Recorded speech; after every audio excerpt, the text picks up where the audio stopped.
ये join join किसका नहीं हो रहा? मैसेज आया किसी का ज्वाइन नहीं हो रहा।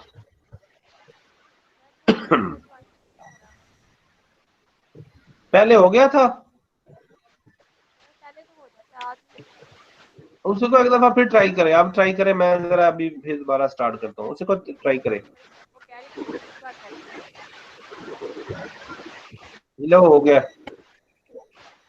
हाँ राबिया, हो गया आपका ज्वाइन? लो, इसके ज्वाइन होने से मुझे आपकी आवाज कोई नहीं आनी किसी की।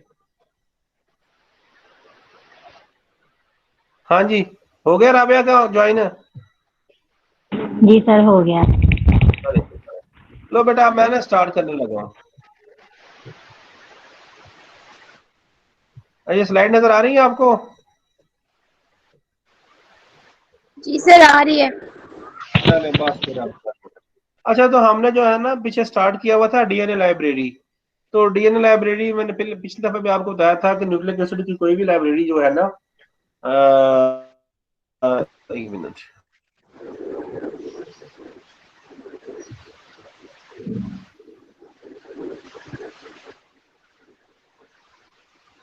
हाँ जी, तो लाइब्रेरी के बारे में मैंने बताया था कि न्यूक्लिक एसिड की जो डीएनए जो लाइब्रेरी होती है उसमें क्या करते हैं हम, पूरा जीनोम जो होता है उसके फ्रेगमेंट्स बना के, तो हम डिफरेंट जो बैक्टीरिया होते हैं उनके अंदर जो है वो हम इंसर्ट कर लेते हैं with the help of different vectors. तो वेक्टर्स क्या होते हैं? Actually they are fragment carrier होते हैं।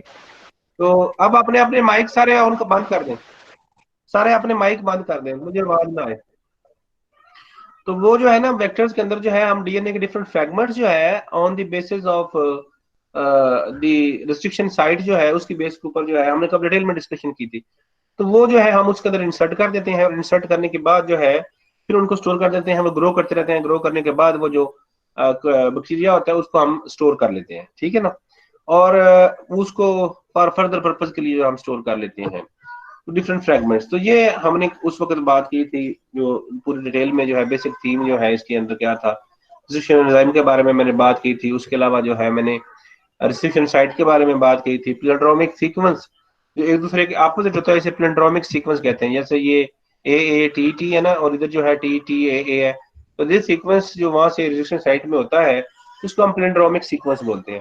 तो प्लेंड्रोमिक सीक्वेंस के बारे में भी हमने जो है वो बात की थी। ये रिस्ट्रिक्शन साइट और डिफरेंट जो है वो है, और ये जो है एक वेक्टर है, आर्टिफिशियली मेड जो है वो वेक्टर है, जिसमें हम आर्टिफिशियली जो है वो डाला हुआ है ओरिजिन ऑफ रेप्लिकेशन, और ये एम्प्लिसिन का है, और टेट्रामाइसिन का जो है वो जीन भी हमने डाला हुआ है रेजिस्टेंस के लिए। अच्छा, उसके बाद ना लाइब्रेरी के बारे में जो है ना दो टाइप्स के बारे में हमने बात की थी। एक हमने की थी जिनोमिक लाइब्रेरी की बात की थी, और दूसरी हमने सीडीएनए लाइब्रेरी की बात की थी। सीडीएनए लाइब्रेरी कौन से वाली होती है? जिनोमिक में तो पूरा होल जिनोम जिसको हम जो है वो डाइजेस्ट करके तो हम जो है इंसर्ट कर देते हैं जो वेक्टर्स होते हैं, वेक्टर जो है फर्दर उसको बैक्टीरिया के अंदर या किसी भी चीज के अंदर जो है वो उसको डाल लेते हैं। अच्छा, उसके बाद जो है हमने, हाँ जी, तो ये उसके बारे में हमने बात की थी। तो उसमें दूसरी जो टाइप है सीडीएनए लाइब्रेरी की है। तो सीडीएनए लाइब्रेरी कौन सी वाली होती है? Complementary DNA library. तो ये कंप्लीमेंट्री डीएनए जो है ये किस तरह से बनता है? कंप्लीमेंट्री ये डीएनए एक्चुअली बनता है, मैसेंजर आरएनए जो होता है उसी से। ये मैसेंजर आरएनए जो है ना वो कंप्लीमेंट्री टू डीएनए होता है ना। ये तो आपको पता होगा कि कंप्लीमेंट्री जो डीएनए का होता है वो मैसेंजर आरएनए होता है। मैसेंजर आरएनए बिल्कुल कंप्लीमेंट्री होता है। तो जो डीएनए जो सीडीएनए जो हम उससे बनाते हैं मैसेंजर आरएनए की अगर हम लाइब्रेरी बनाएंगे तो उसे हम कहते हैं सीडीएनए।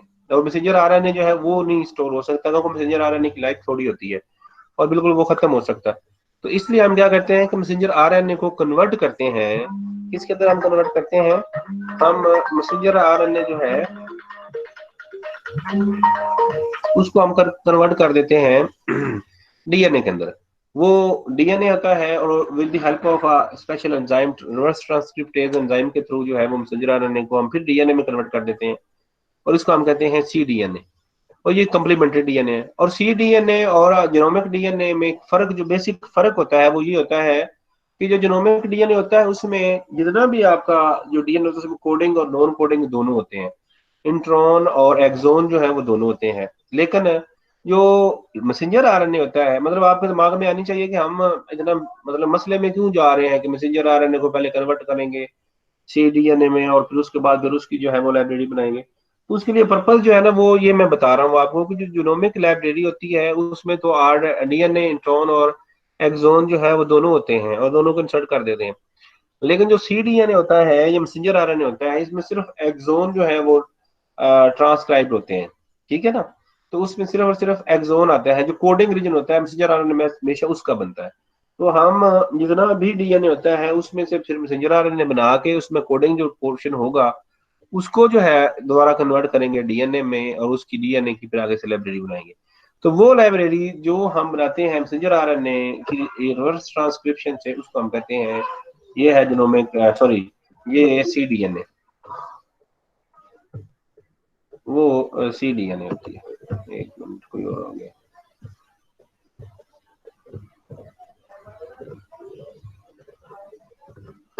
चले इसके बाद जो है आगे हम चलते हैं।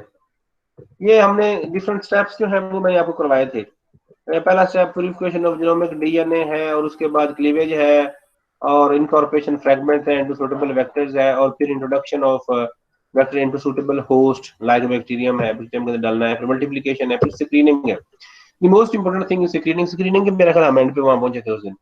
तो स्क्रीनिंग जो है वो प्रोसेस है identify particular clone containing the gene of interest. मैंने उस वक्त भी आपको बताया था कि जो डीएनए लाइब्रेरी बनती है वो दो तरह से बनती है। एक तो जो है हमारा नॉन सीक्वेंस जो होता है या नॉन जो जीनोम होता है, सॉरी जो नॉन जीन होता है उस सीक्वेंस जिसका हमें पता होता है वो होता है, उसको उसकी हम लाइब्रेरी बनाते हैं जीन लाइब्रेरी। या हम जो है बिल्कुल ही उस तरह से हैजर्डली जो है वो हम बना लेते हैं, मतलब उसको रिसेशन एंजाइम के थ्रू जो जितना भी जीनोम होता है उसको कट करके और उसकी लाइब्रेरी बना लेते हैं। अब ये इसको चेक करने के दो तीन मेथड हैं। मैंने उस वक्त भी शायद बताया था आपको। एक तो है एक्सप्रेशन स्क्रीनिंग है, दूसरा हाइब्रिडाइजेशन टेक्निक है और तीसरा जो है पीसीआर वाली जो है वो टेक्निक है। अब मैंने बताया था आपको एक्सप्रेशन एक्सप्रेशन वाली में तो ये है कि हमारा जो नॉन जो जीन होगा जब वो किसी दूसरी के अंदर जाएगा तो वो अपने आप को एक्सप्रेस करेगा। फॉर एग्जांपल एलानिन की एग्जांपल दी हुई इसमें कि एलानिन जो है एक प्रोटीन है, तो वो उसका जीन हमने इंसर्ट किया हुआ है। तो जब उसको बैक्टीरिया के अंदर वो ग्रो करेगा, बैक्टीरियल कॉलोनी जब बनेगी, मल्टीप्लेट के ऊपर बैक्टीरियल कॉलोनी बनेगी, तो वो जो मीडियम है उसके अंदर हम एलानिन नहीं डालेंगे। और अगर उसके अंदर एलानिन होगी तो we will say that our gene of interest has been transformed. तो हमारा जीन ऑफ इंटरेस्ट जो है दैट इज ट्रांसफॉर्म हो गया। तो उससे पता चल जाएगा। हाइब्रिडाइजेशन की टेक्निक्स का मैंने पहले आपको बताया है, बहुत सारी टेक्निक्स होती हैं जिसमें हम प्रोब जो है वो उसको हम यूज कर लेते हैं। प्रोब के थ्रू जो है पता चल जाता है, जो रेडियो एक्टिवली लेबल्ड जो डीएनए होता है उसे हम प्रोब कहते हैं, उसके थ्रू भी हमें जो नॉन होगा सीक्वेंस उसके अगेंस्ट ही हम बनाएंगे। लेकिन PCR is little bit different. PCR जो है इससे हमें नॉन का पता चल जाता है और अननोन का पता चल जाता है। वो किस तरह से पता चल जाता है कि पीसीआर के जिस तरह मैंने प्लेनोड्रोमिक सीक्वेंस की बात की है ना, कि प्लेनोड्रोमिक सीक्वेंस होता है वो नॉन होता है, हर एक जो होता है उसका ये नॉन सीक्वेंस होता है। इस तरह से इसके आगे पीछे जो सीक्वेंस होते हैं ना वो भी नॉन होते हैं। थोड़े बहुत कोई ना कोई जो आर्टिफिशियल हम खुद से जो वेक्टर बनाते हैं ना उसके सीक्वेंस इर्द गिर्द वाले हमें ओरिजिन ऑफ रेप्लिकेशन और जो बाकी चीजें उनके भी हमें नॉन होते हैं। तो वो फिर हम क्या करते हैं, एक प्राइमर जो है ना वो एक सेट करते हैं, जो है ना डेवलप करते हैं किसी भी एक पर्टिकुलर पोर्शन का, कि अगर हमें पता है कि ये साइट है इसके दरमियान में जो है वो हमारा अननोन सीक्वेंस जो उसने आना है, ठीक है। तो इस लिहाज से हम जो है उससे पीछे जो है हम क्या करते हैं कि हम प्राइमर जो है वो डिजाइन कर लेते हैं उससे पीछे वाले को, क्योंकि पीछे वाला हमें सीक्वेंस नॉन होता है। अब फिर वो क्या करता है जब उसको एम्पलीफाई करता है या उससे प्राइमर लगा के उसकी एम्पलीफिकेशन करता है, एक प्राइमर उधर से एक प्राइमर उधर से, तो जो दरमियान में अननोन पोर्शन होता है ना वो उसको भी एम्पलीफाई कर देता है। और फिर हम उसको क्या करते हैं बाद में हम उसको सीक्वेंस करवा के हम उसका भी नॉन जो अननोन जो पोर्शन होता है या सीक्वेंस अननोन होता है उसको भी हमें नॉन पोर्शन बन जाता है। तो पीसीआर टेक्निक जो है इन सब में सबसे बेहतरीन जो टेक्निक है जिसके थ्रू हम अननोन सीक्वेंस जो हम अननोन हमने डाला होता है फ्रैगमेंट उसकी भी जो है हम डिटरमिन कर सकते हैं ऑर्डर ऑफ न्यूक्लियोटाइड्स, उससे हम कर सकते हैं। तो इसलिए ये बहुत बेटर है। अच्छा, ये एक्सप्रेशन जो उसमें है एलानिन वाली एग्जांपल है finding the gene for alanine production grow in alanine deficient medium, then they are labeled in the battery plate indicates that gene for alanine production is stored in bacteria. तो इससे हम पता चल जाता है कि एलानिन अगर वो प्रोडक्शन हो रही है तो इसका मतलब क्या हुआ कि इसमें हमारा जीन ऑफ इंटरेस्ट जो है वो इसमें है। अच्छा, ये है हाइब्रिडाइजेशन टेक्निक है। अच्छा, ये हाइब्रिडाइजेशन टेक्निक जो है ये वेक्टर हाइब्रिडाइजेशन टेक्निक है या वायरल डीएनए जो टेक्निक है वो वाली है। ये थोड़ी सी लिटिल डिफरेंट है। आगे जाके हम क्लोनी के बारे में भी बात करें, क्लोनी हाइब्रिडाइजेशन के बारे में भी जो है वो बात कर लेते हैं कि क्लोनी हाइब्रिडाइजेशन जो है वो किस तरह से होती है। ये हाइब्रिडाइजेशन लिटिल बिट डिफरेंट है। अच्छा, इसमें क्या है आप ये देखें तो ये डिफरेंट क्लोनीज हैं बैक्टीरिया की, डिफरेंट बैक्टीरिया की जो है क्लोनी है, और ये लिखा हुआ फेज क्लोन इन प्लैक, फेज क्लोन इन प्लैक। अच्छा, अब मैंने आपको कॉस्मेट के बारे में बताया था कि ये बैक्टीरिया और वायरस का है। इस तरह से वायरस के जो छोटे छोटे वायरसेस होते हैं उनको भी एज ए वेक्टर जो है हम सॉरी, जो छोटे छोटे वेक्टर जो बैक्टीरिया होते हैं, वायरसेस होते हैं, उनको भी हम एज ए वेक्टर के तौर पे उनके अंदर हम डीएनए स्टोर करने के लिए हम उनको यूज करते हैं। जैसे ये फेज है, फेज कहते हैं हम वायरस को।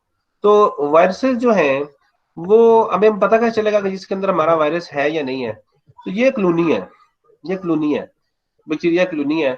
तो बैक्टीरिया की क्लोनी के ऊपर जो है वो फेज हम जो है वो डाल देते जिसके अंदर हमारा डीएनए होता है। ठीक है, जब वो डीएनए लग जाता है तो उसको बैक्टीरियोफेज जो है उसको डिस्ट्रॉय करना शुरू कर देता है। ठीक है, जब उसको डिस्ट्रॉय कर देता है तो वहां पे खाली जो है वो मतलब सेल सारे खत्म हो जाते हैं, खाली जो है एक निशान जो है वो रह जाता है जिसे हम प्लैक कहते हैं। तो अभी जरा इसको समझ लें कि कॉलोनी के अंदर बैक्टीरिया हैं, हर एक कॉलोनी के अंदर बैक्टीरिया हैं, और जब वायरस जो है उसको अटैक करता है और वायरस के अंदर हमारा जो जीन ऑफ इंटरेस्ट जो है वो है वहां पे, और क्योंकि जीन ऑफ इंटरेस्ट जो है वायरस के अंदर जाएगा तो वहां पे ही मल्टीप्लाई भी करेगा, और क्योंकि ये लिविंग के अंदर वायरस जो है वो मल्टीप्लाई कर सकता है तो ये बैक्टीरिया के अंदर जाएगा और वहां पे मल्टीप्लाई करेगा, और जब मल्टीप्लाई ये कर लेगा तो बैक्टीरिया को वो सारे बैक्टीरिया जितने भी होंगे वहां पे खा उसको वो फिनिश कर देगा या डिस्ट्रॉय कर देगा। तो डिस्ट्रॉय करने के बाद वो जो बाकी जो छोटी सा निशान बच जाएगा कॉलोनी का, उसके अंदर जो है क्या होगा, उसके अंदर सिर्फ और सिर्फ वायरस होगा, और वायरस के अंदर हमारा जीन ऑफ इंटरेस्ट जो है वो इंसर्ट हुआ होगा। वो जो खाली जगह बच जाती है after the destruction of bacteria, जो कॉलोनी का इम्प्रिंट रह जाता है उसे हम कहते हैं प्लैक। ठीक है, और जो वायरस होता है बैक्टीरियोफेज वो डेफिनेटली उसको डिस्ट्रॉय करता है। अब हम क्या करते हैं, अब हम इस पूरी कॉलोनी के ऊपर जिसके अंदर वो प्लैक भी है और बाकी जो प्लेयर सेल भी हैं उसके अंदर अगेन जो है हाइब्रिडाइजेशन के लिए अगेन जो है वो नाइट्रोसेलुलोज जो है वो उसके ऊपर जो है हम डाल देते हैं। ठीक है, अब इसके अंदर हमने डाल दिया है, उसमें किस कॉलोनी को किस किस के अंदर जो है वो सब सारी कॉलोनी को कुछ न कुछ डिस्ट्रॉय जो है वो कर देगा। तो जो बाकी बच जाएगा कॉलोनी के बाद, डिस्ट्रक्शन ऑफ कॉलोनी के बाद, उसे हम प्लैक बोलते हैं। तो ये प्लैक के निशान रह जाएंगे। ठीक है, ये प्लैक के निशान जो है वो रह जाएंगे, जो वायरस है वो इस सारे को खत्म कर देगा। ठीक है, अच्छा, इसके बाद हम नाइट्रोसेलुलोज की जो फिल्टर होता है वो उसके ऊपर रख देंगे, और रखने के बाद फिर वो जो बैक्टीरिया है वो उसके अंदर सॉरी जो जो डीएनए है वो इसके अंदर जो कॉलोनी जो है वो एम्बेड हो जाएंगी सारी की सारी कॉलोनी इसके अंदर। तो फिर हम क्या करेंगे, हम इसके ऊपर जो है वो अपना प्रोब जो है, probe radio active labelled probe जो है वो हम इसके ऊपर जो है वो डाल देंगे। डालने के बाद हम क्या करेंगे, हम इसको एक्सरे फिल्म के नीचे जो है वो रख के तो देखेंगे तो जहाँ पे हमारा वो जो प्रोब होगा वो जहाँ पे लगा होगा ये वहां से ग्लो करेगा और ये इंडिकेट करेगा कि ये कौन सी वाली जगह जो है उसके ऊपर हमारा जीन ऑफ इंटरेस्ट वो है। एक बात दोबारा सुन ले जरा, हम जो वायरस के अंदर डीएनए डालते हैं उसे वो हमें नजर नहीं आता है। ठीक है, और जब वो बैक्टीरिया को डिस्ट्रॉय करता है तो तब भी हमें नजर नहीं आता कि वो कहाँ पे डिस्ट्रॉय करता है, उसकी रेप्लिकेशन हुई है या नहीं हुई है, डालने का भी हमें नहीं अंदाजा हो रहा उसके अंदर। और वो सारी कॉलोनीज अगर 10 कॉलोनीज हैं तो हमें नहीं पता किस कॉलोनी में जाके तो वो हमारा जीन ऑफ इंटरेस्ट वाला है, और बाकी सब में तो जाएगा भी नहीं ना, सब में तो जाएगा भी नहीं। तो जिसमें वो होगा हमने वो आइडेंटिफाई करना है कॉलोनी के ऊपर कौन सी वाली वो जगह है जिसके ऊपर हमारा जीन ऑफ इंटरेस्ट जो है वो वहां पे है। ठीक है। अच्छा, अब अब इससे हमें क्या पता चला कि वो ये निशान जो है वो इंडिकेट कर रहे हैं इसके बिल्कुल नीचे कि ये वाली वो जगह है जहाँ पे हमारा जीन ऑफ इंटरेस्ट जो है वो बैक्टीरिया के अंदर वो अवेलेबल था। ठीक है, इसके अंदर, बाकियों के अंदर वो जीन ऑफ इंटरेस्ट वाला बैक्टीरिया जो है वो नहीं है, बाकी में नहीं है। ठीक है। अब हम क्या करते हैं कि फ्रेश कल्चर जो है बैक्टीरिया का वो बना लेते हैं यहाँ पे, जगह फ्रेश कल्चर बना के यहाँ से जो फेजेस हैं उनको उठा के उसके अंदर मिक्स कर देते हैं, और फिर वो इसके अंदर जो है हमारा जो जीन ऑफ इंटरेस्ट है उसके साथ जो है वो शामिल हो जाता है या इसके अंदर एंटर हो जाता है। तो ये जो है hybridization little bit is different, मतलब कि इसके अंदर जो है हम वायरल जो डीएनए है उसको हाइब्रिडाइज करते हैं, बाकियों के अंदर जो है हमने अभी जो है आगे भी मैं एक टेक्निक जो है क्लोनिंग हाइब्रिडाइजेशन जो आगे मैं बताऊंगा उसके अंदर बैक्टीरिया को हम आमतौर पे करते हैं, लेकिन इसके अंदर जो है वो हमने वायरसेस का जो डीएनए है उसको जो है हमने हाइब्रिडाइज किया है वो। ठीक है। अच्छा, इसके बाद जो अगला स्टेप है ये जीनोमिक डीएनए लाइब्रेरी का सिंपल जैसा स्टेप है वो जरा समझ लें। इसमें क्या होता है कि ये सेल होते हैं और इसके अंदर पूरे का पूरा जीनोमिक डीएनए ये निकला हुआ है। सबसे पहले जो isolation of DNA from cell, तो इनके अंदर ये क्रोमोसोम जो नजर आ रहे हैं इनसे हम अब जीनोमिक डीएनए जो है उसको हम सबसे पहले हम आइसोलेट करते हैं, ये एक स्टेप है, और ये एक प्लाज्मिड वाला दूसरा साथ वाला स्टेप है। अब पूरा जो जीनोम है इसको हम क्या करते हैं, डाइजेशन विद रिस्ट्रिक्शन एंजाइम्स, तो इसको हम रिस्ट्रिक्शन एंजाइम के साथ क्लीव करते हैं। ठीक है, या डाइजेस्ट करते हैं। अच्छा, इधर से रिस्ट्रिक्शन एंजाइम ये भी प्लाज्मिड को भी हमने आइसोलेट करके रखा हुआ है, जिस तरह मैंने आपको एक प्रोटोकॉल भी इस दफा प्लाज्मिड आइसोलेशन का प्रोटोकॉल मैंने सेंड किया था, तो उसमें हम क्या करते हैं कि प्लाज्मिड को भी आइसोलेट कर लेते हैं बैक्टीरिया से। सर स्लाइड शो नहीं हो रही। स्लाइड शो नहीं हो रही? यस सर, स्लाइड शो नहीं हो रही। सबको नहीं हो रही है भाई, सबको नहीं हो रही? हो रही है सर, हो रही है। सर हो रही दोबारा है। चले, अब हो रही है, अब हो रही सबको। पहले किसका मसला था? हाँ जी, नजर आ रही सबको? सर मेरी तरफ शो नहीं हो रही। सर अब हमें भी शो नहीं हो रही, मुझे भी शो नहीं हो रही। सबको नहीं शो हो रही? सर पहले हो रही थी, अब सर नहीं हो हो रही। रही है, सर हो रही है। अब ये कोई मसला हो गया। सर पहले हो रही थी, अब हो रही है। चले हम दोबारा कर लेते हैं।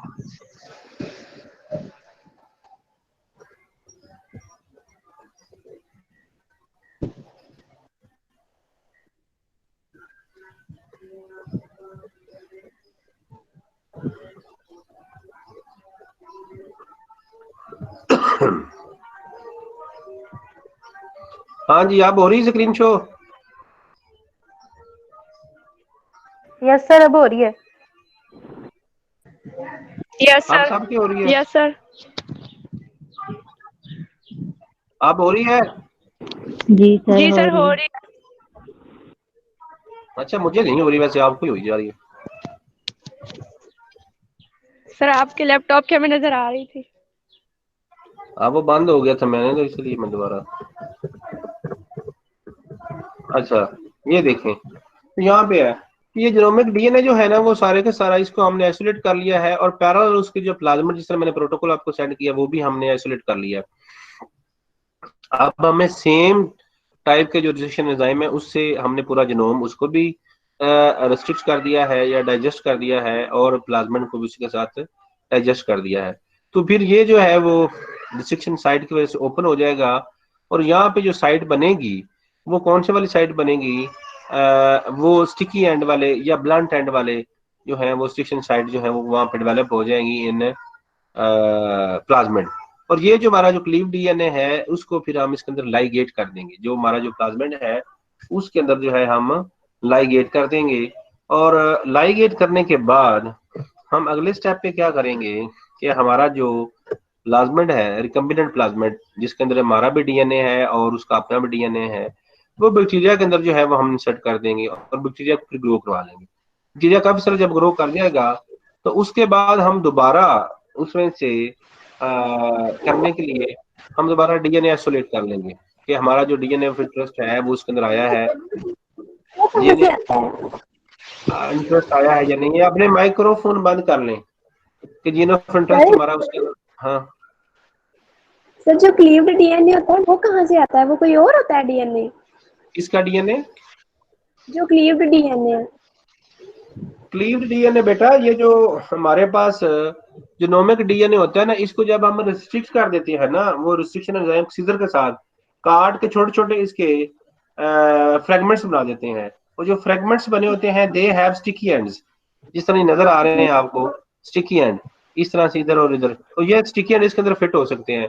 तो ये जो क्लीव्ड डीएनए होता है, ये जो जो हमने जो हमारा जीनोमिक डीएनए होता है एक्चुअली वही होता है, और उसको हमने रिस्ट्रिक्ट किया होता है, काटा होता है, और इसको इसके अंदर इंसर्ट करते हैं, और उसके बाद बैक्टीरिया को ग्रो कराते हैं। फिर बैक्टीरिया के अंदर डीएनए आइसोलेट करके तो फिर हम चेक कर लेते हैं हमारा डीएनए ऑफ इंटरेस्ट उसके अंदर आया है या नहीं आया है, या ये हमारी जो है वो collection of genomic DNA library है। तो ये हमारे पास जीनोमिक डीएनए की एक लाइब्रेरी जो है वो बन जाती है। पहले एम्प्लीफिकेशन होती है, जिस तरह हम आर्टिफिशियली पीसीआर से एम्पलीफाई करते हैं, इस तरह बैक्टीरिया जो है जो उसके अंदर जीन इंटरेस्ट हमने जो इंसर्ट किए होते हैं वो खुद से जो है वो एम्पलीफाई कर देता है, और एम्पलीफिकेशन के बाद हम उसके द्वारा आइसोलेट करके उसके अंदर चेक कर लेते हैं कि हमारा जीन ऑफ इंटरेस्ट इसके अंदर है या नहीं है। ठीक है। अच्छा, इसके बाद जो है, हाँ, अब अगली जो बात है, most important thing which is the topic of discussion of today, that is cDNA। तो cDNA, no cDNA library was made from prokaryotic messenger RNA. तो ये जो प्रोकैरियोटिक मैसेंजर आरएनए होता है उससे जो है वो जो cDNA लाइब्रेरी है वो नहीं बनाई जाती। क्यों नहीं बनाई जाती?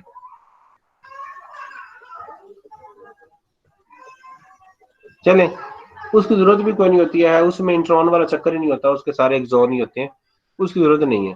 तो no cDNA library was made from prokaryotic messenger RNA. Messenger RNA से जो है वो प्रोकैरियोटिक मैसेंजर आरएनए जो होता है उससे जो है वो नहीं बनाते हैं।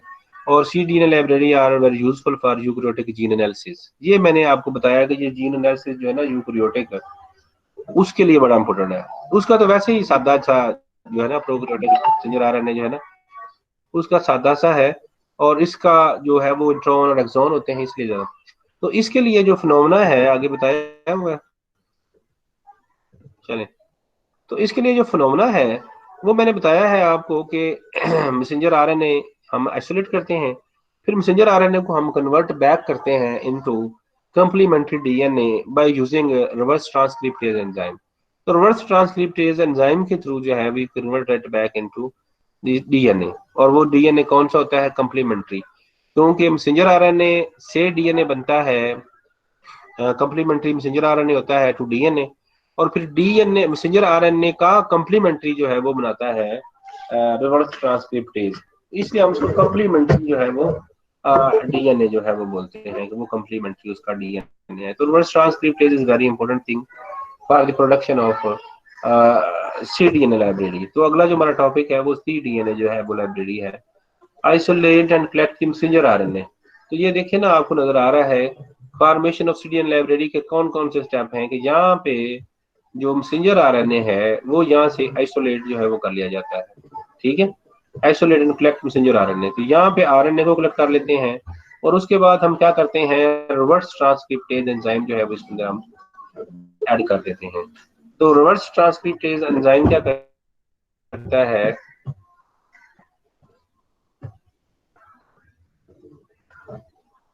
रिवर्स ट्रांसक्रिप्टेज एंजाइम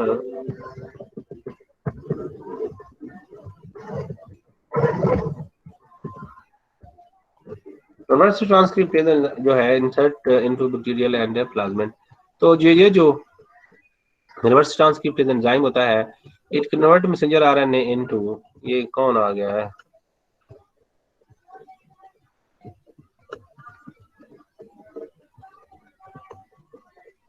थोड़ा जल्दी आ जाया करें आप लोग ना, बीच में पे ना आया करें, बार बार डिस्टर्ब होता है।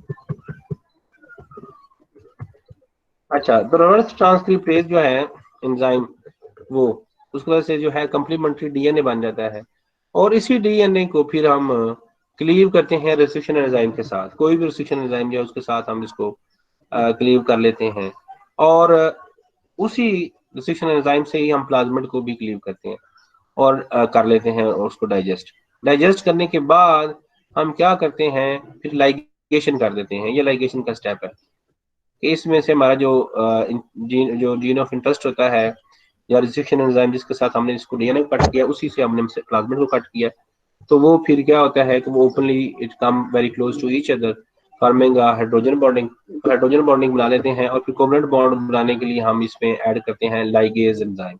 वो लाइगेज एंजाइम की वजह से प्लाज्मिड के अंदर जो हमारा जीन ऑफ इंटरेस्ट होता है वो इसके अंदर इंसर्ट हो जाता है।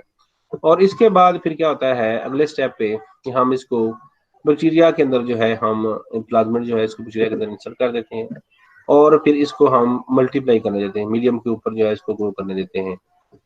अच्छा, इसके बाद जो है हम क्या करते हैं कि isolate plasmid and purified DNA. इसके बाद फिर हम प्लाज्मिड को आइसोलेट कर लेते हैं, और प्लाज्मिड के अंदर जो डीएनए आ जाता है उसको फिर हम सीक्वेंस करके उसका ये सीक्वेंस जो है हमें मिल जाता है कि ये उसके अंदर ये उसके अंदर ऑर्डर है। वो जो अननोन हमारे पास सीक्वेंस होगा वो मैसेंजर आरएनए के ऊपर कौन कौन सा कोडिंग और कौन कौन सा नॉन कोडिंग बनता है, वो जो कोडिंग वाला पोर्शन जो कोड हुआ है उसको हम दोबारा जो है वो स्टडी कर सकते हैं कि इसके अंदर कौन कौन से क्या उसे कहते हैं ऑर्डर है न्यूक्लियोटाइड का।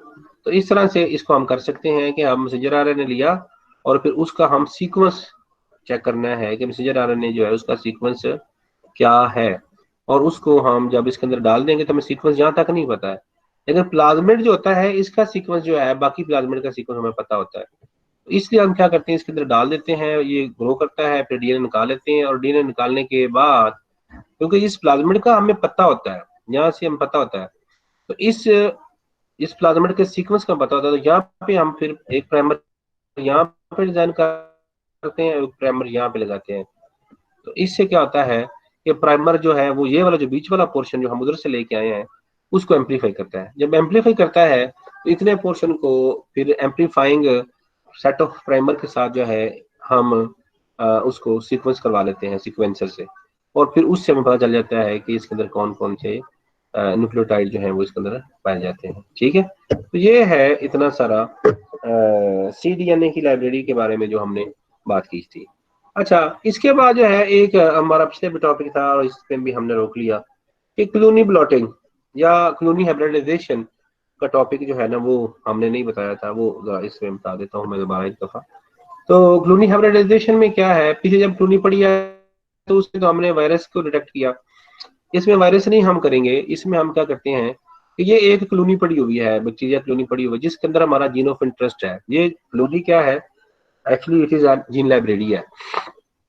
तो ये एक लाइब्रेरी है जीन की, सीडीएनए लाइब्रेरी आप कह सकते हैं कि वो प्लाज्मिड जो है इसके अंदर है, हमें नहीं पता कि इसके अंदर हमारा प्लाज्मिड किस क्लोनी के अंदर जो है वो पाया जा रहा है। हमने स्टिकिंग की ना इस तरह से बहुत सारी क्लोनी बन गई, हमें नहीं पता। तो हमने क्या किया है कि इसके ऊपर नाइट्रोसेलुलोज जो है वो पेपर रखा है, रखने के बाद उसके अंदर जो जो डीएनए होता है वो कुछ क्लोनी जो है वो डीएनए की क्लोनी जो है वो उसके अंदर नाइट्रोसेलुलोज पेपर जो है उसके अंदर जो है वो मूव कर जाती है।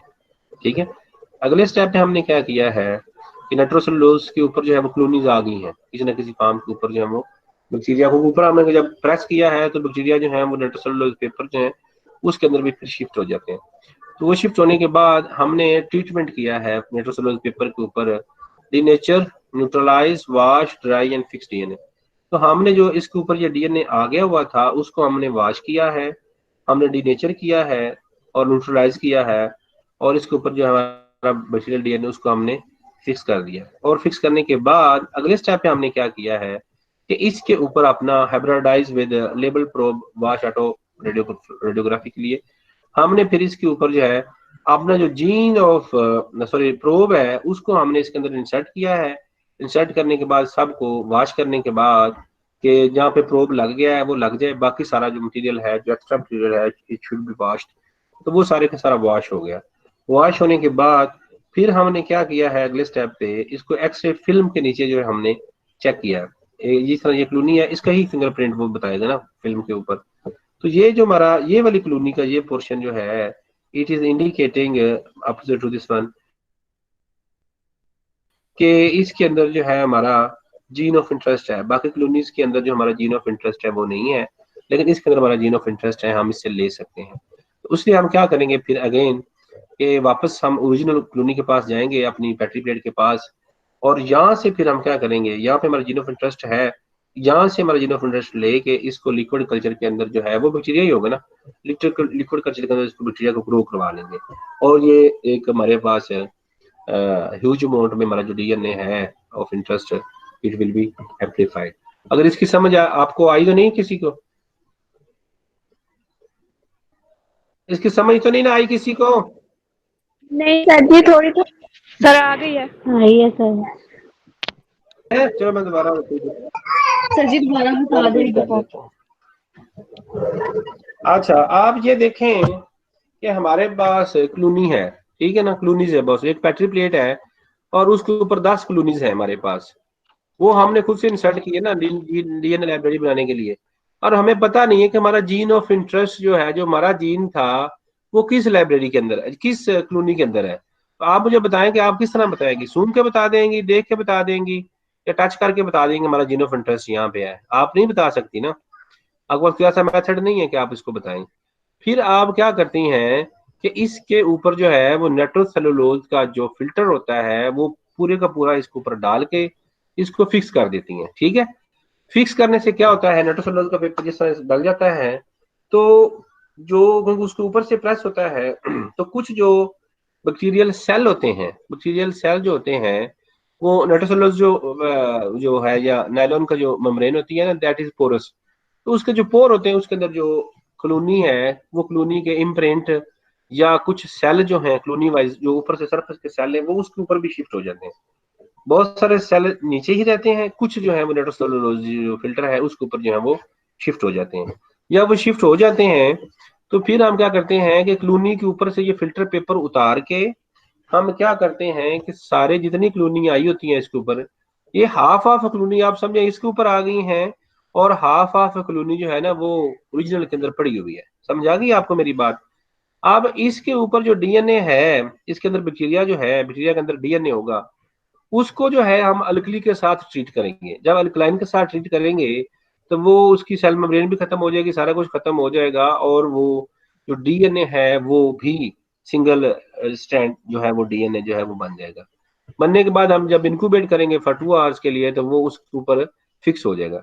फिक्स होने के बाद अब सारी कॉलोनी, इसकी कॉलोनी, इसकी कॉलोनी, इसकी कॉलोनी, इसकी कॉलोनी, इसकी, जो जो इनके अंदर बैक्टीरिया थे उनका डीएनए जो है वो निकला, और वो इनके ऊपर जो है सिंगल स्टैंड की फॉर्म के अंदर जो है वो फिक्स हो गया।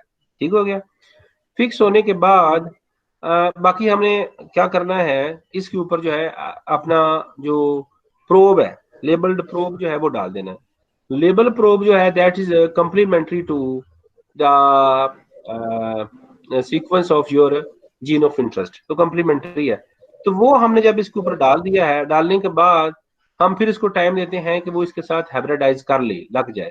जब वो इसके साथ कंप्लीमेंट्री लग जाता है तो फिर ये सारे जो पेपर, फिल्टर पेपर होता है, इसको हम वॉश कर देते हैं। वॉश करने से क्या होता है, अगर हम ना भी वॉश करें तो फिर भी चलेगा, लेकिन हम वॉश कर देते हैं। वॉश करने के बाद ये जो हमारा जो प्रोब है जहाँ पे लग गया है, जहाँ पे हमारा जीन ऑफ इंटरेस्ट था, उसके साथ आके ये अटैच हो गया। समझ आ गई आपको जहाँ तक? अच्छा, जब यहाँ तक ये अटैच हो गया है तो अब हम ये वाला जो जो हमारे पास नायलॉन का फिल्टर है, इसके ऊपर जो है हम एक्सरे फिल्म रख देते हैं। ठीक है, इसके ऊपर एक्सरे फिल्म रखते हैं। एक्सरे फिल्म के नीचे जो नायलॉन का ये हमारे पास मेम्ब्रेन है या साइटोसेलुलोज पेपर है, इसके ऊपर जहाँ पे हमारा प्रोब होता है, बाकी तो हमने साफ किया है, प्रोब नहीं था तो बाकी सारे साफ हो गए। जहाँ पे हमारा प्रोब लगा हुआ था तो प्रोब के अंदर रेडिएशन जो है वो निकल रही थी, और वो जो रेडिएशन होती है, जिस तरह एक्सरे से रेडिएशन जो है वो निकलती है, जब हम एक्सरे के सामने खड़े होते हैं तो हमारी हर एक जगह से वो पास कर जाती हैं, तो इसलिए उसका निशान नहीं आता।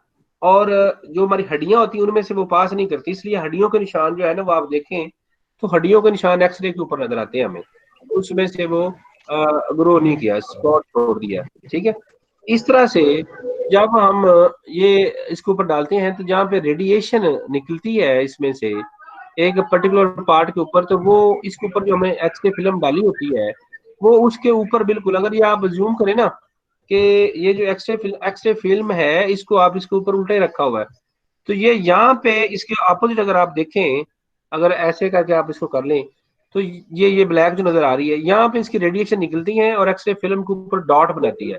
और डॉट क्या इंडिकेट करते हैं, डॉट ये इंडिकेट करते हैं कि यहाँ से, डॉट ये इंडिकेट करते हैं कि यहाँ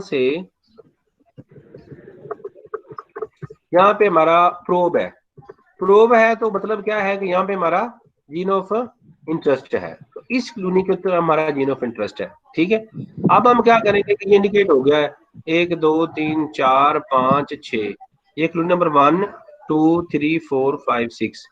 तो ये क्लूनी नंबर 6 के अंदर जो है ना हमारा जो जीन ऑफ इंटरेस्ट है, इधर से भी देखें 1 2 3 4 5 और 6, 1 2 3 4 5 और 6 के अंदर हमारा जीन ऑफ इंटरेस्ट है।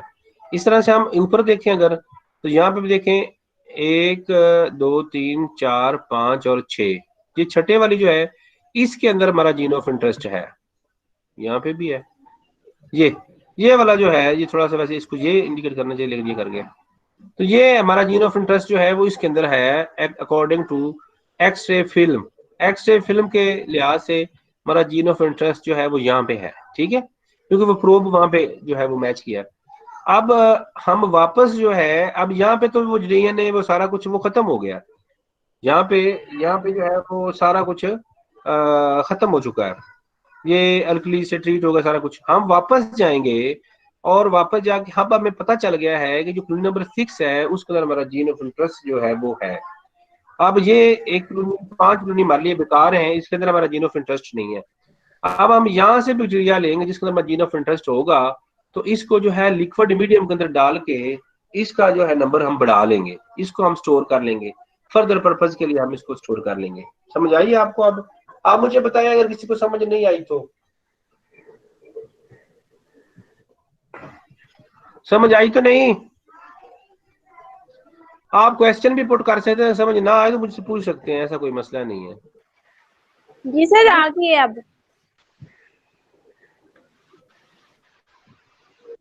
अच्छा, तो ये जो यूजर्स ऑफ सीडीएन लाइब्रेरी है, जो उसके क्या फायदे क्या हैं, जो ये लाइब्रेरी है यूजर्स ऑफ सीडीएन लाइब्रेरी। तो सीडीएन लाइब्रेरी के अंदर जो है सबसे जो उसका पहला फायदा है कि large number of non coding region जो है फ्रॉम लाइब्रेरी उसको हम रिमूव कर सकते हैं। वो जो एंट्रॉन की मैं बात कर रहा था ना, उसको जो है हम उसको वहां से रिमूव कर देते हैं, इंट्रॉन जो है उनको वहां से निकाल देते हैं, सिर्फ और सिर्फ एक्सॉन जो होते हैं उन्हीं को हम रहने देते हैं। ठीक है, to express the eukaryotic gene in prokaryotes. तो प्लाज्मिड जो है दैट इज प्रोकैरियोटिक जीन है, तो प्रोकैरियोटिक जीन्स हैं और उनके अंदर फिर हम क्या करते हैं यूकैरियोटिक जो है जीन उसको हम एक्सप्रेस करवा सकते हैं उनको स्टडी करने के लिए।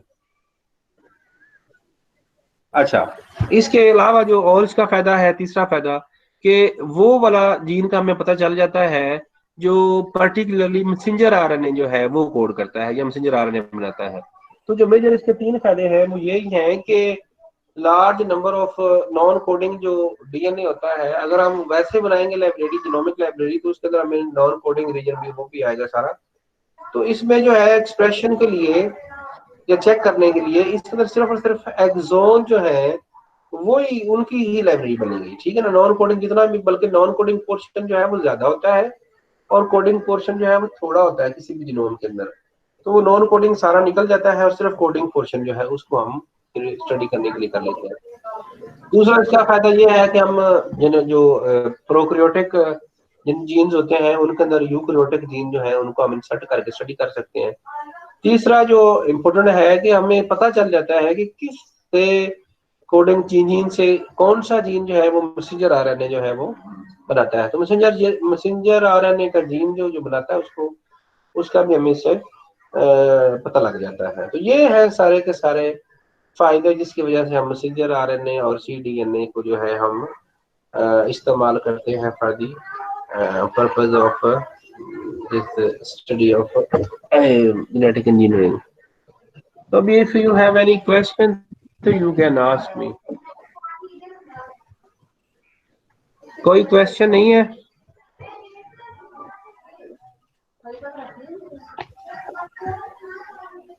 हाँ जी,